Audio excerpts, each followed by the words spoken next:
Kamakailan, nagpahayag ang aktres na si Andy Eigenman tungkol sa isang isyu na kinasasangkutan ng kanyang fiancé na si Filmar Alipayo at isang di umano'y video kung saan kasama nito ang ibang babae.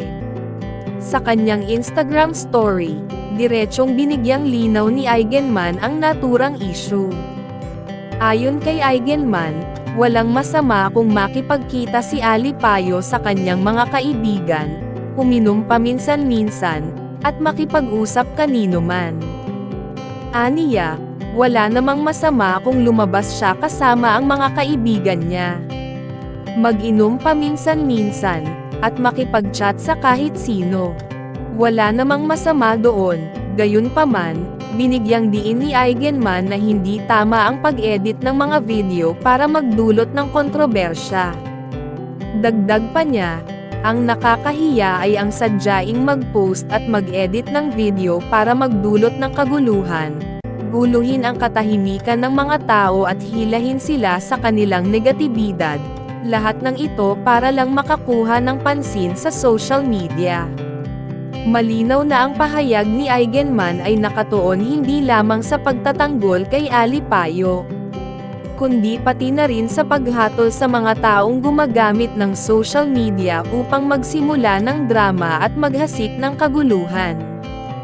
Ipinapakita rin nito ang kanyang paninindigan na protektahan ang kanilang relasyon mula sa mga negatibong impluwensya at ang kanyang pagnanais na mamuhay ng tahimik at walang bahid ng kontrobersya.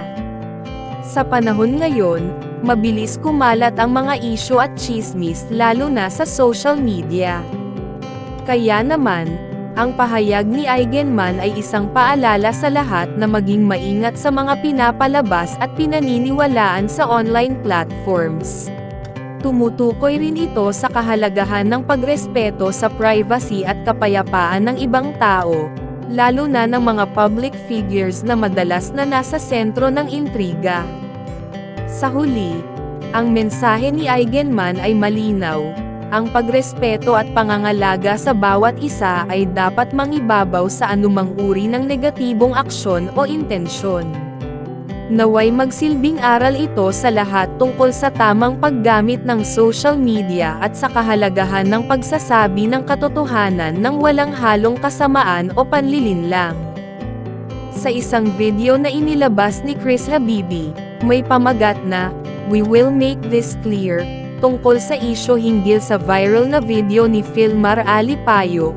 Inamin niya na may pagkakamali siya at itinanggi ang anumang pagpapalaganap ng flirtasyon sa pagitan nila ni Filmar.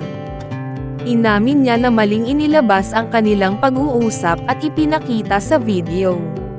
Sinabi niya na maraming tao ang kumuha ng video at mga litrato habang sila ay nag-uusap, at nilinaw na wala silang ginawang mali sapagkat sila ay nasa pampublikong lugar.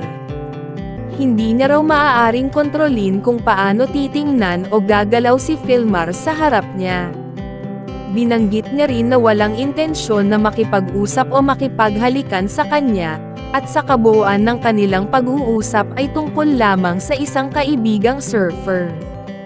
Sinabi niya rin na sila ay nagbonding lamang kasama ang surfer at wala silang ginawang masama.